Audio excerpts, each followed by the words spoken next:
Ready na! Nakapangampal na ba kayong lahat?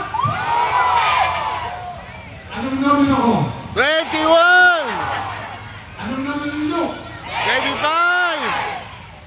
Okay. Narinig ng mga kabataan ang inyong sigaw. Narinig ng mga kabataan.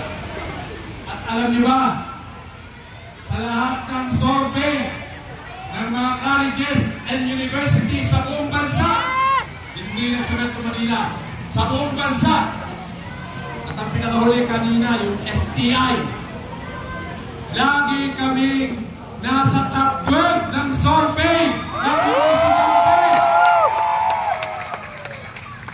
At hindi lang nasa top 12, karamihan sa kailang mga ginawang survey sa magitan ng mock election nila, kami nilo ay nasa top 5!